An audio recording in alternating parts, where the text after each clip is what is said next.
السلام عليكم، كنتمنىكم تكونوا بخير وعلى خير. مرحبا بكم في قناه كوكين باي سناء. الاقتراح ديال اليوم ان شاء الله هو كيكات الجزر الصحيه مليون في المئه، واهم حاجه مكونات جد بسيطه، وان شاء الله غادي تنال الاعجاب ديالكم هاد الكيكه. اهم حاجه ان ما كيجيش فيها المذاق ديال الجزر بتاتا، حتى انه خاي داقه وما حسش المذاق ديال الجزر وعجبته بزاف. كنتمنى بحال دائما دموني واللايكات وشغلوا القناه اللي باقي ماشي مشترك وتفعلوا الجرس. بروجه ممتعه. عندي هنايا في هاد الاناء جوج ديال البيضات، وغادي نضيف عليهم كاس ديال السكر. غادي نخلط جيدا هاد المكونات. بالنسبه لي انا هنا استعملت فقط جوج ديال البيضات، كيكه كما قلت لكم اقتصاديه وكتجي لذيذه بزاف. صافي في هاد الاثناء دابا غادي نخلط مزيان هاد المكونات حتى كتضاعف الحجم ديال البيض.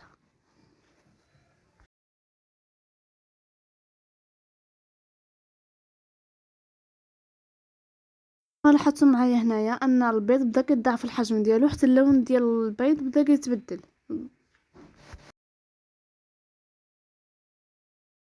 من بعد غادي نضيف كاس الا ربع ديال زيت نباتيه. في الاول غادي نضيف شويه وغادي نخلط. من بعد غادي نبدا نضيف الزيت بشويه بشويه حتى نكمل الكميه ديالي كامله اللي هي كاس الا ربع ديال الزيت وانا كنخلط. كيكه كتجي سهله واهم حاجه كتوجد بسرعه، المكونات ديالها جد بسيطه. كنصحكم انكم تجربوها. كنعاودها وكنأكد كيكه كتجي لذيذه في الاخير واخا بالمذاق ديال الجزر. صافي دابا انا هنايا بعد ما خلطت هاد المكونات جيدا، انا هنايا عندي كاس ديال الجزر المبشور. انا هنايا بشرته بالحكاكه الغليظه، يمكن لكم نتوما تحكوها بالحكاكه الرقيقه، كل واحد وعلى حسب. بالنسبه لي انا هنا واخا حكيته بالحكاكه الغليظه ما بانش في الكيك. دابا بالنسبه للي كيقولوا غدار زعما يبان في الكيك، يمكن لكم تحكوها بالحكاكه الرقيقه وتسمعوا شنو كيعجبكم. صافي في هالاثناء من بعد غادي نضيف الفاني اللي الوزن ديالو 7 غرام.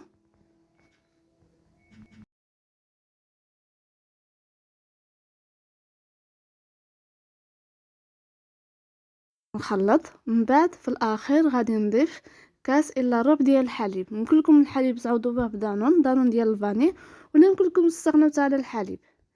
بالنسبه لهذا الحليب هذا كيعطي واحد الطراوه لهاد الكيك هادي.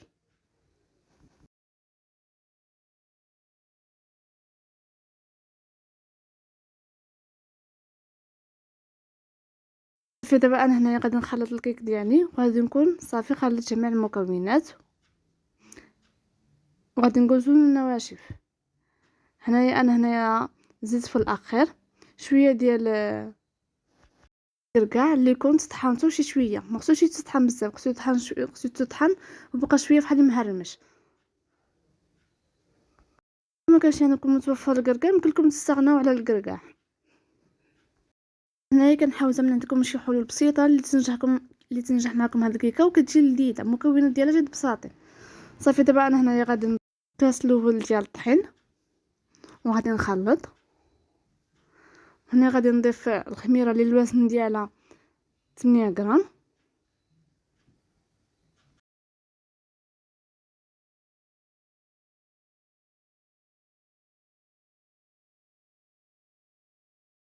هاد الاثناء انا هنايا شعلت الفران باش الفران ديالي كيسخن.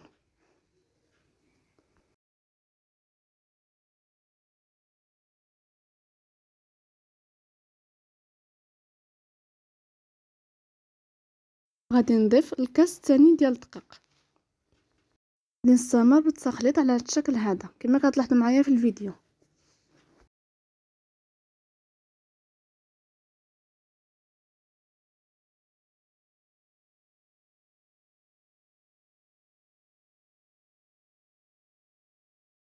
هنايا غادي نحس بان الكيكه ديالي باقا خصها تزيد لها واحد شويه ديال الطحين. غادي نزيد لها شويه ديال الطحين اللي هو 4 كاس ديال الطحين كما لاحظتوا معايا. اذا في المجموع كتجي 2 كيسان وربع ديال الدقيق.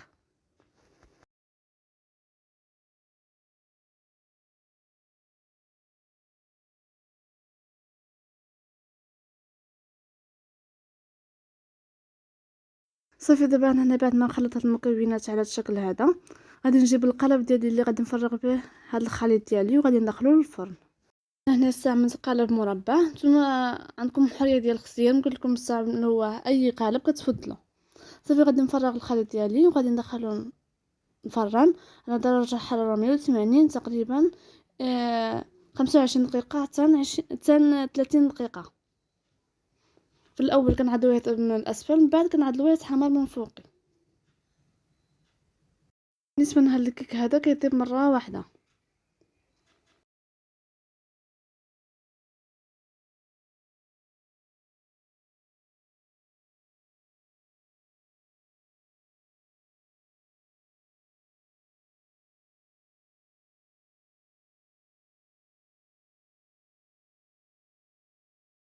فالاثناء ملي دخلت الفران هو كيف كيجي الشكل ديالو. في الاخير زودت من القالب وزوقته شويه ديال القرقاع اللي كنت طحنته شي شويه، ضفت عليه شويه ديال الشوكولاط محكوك.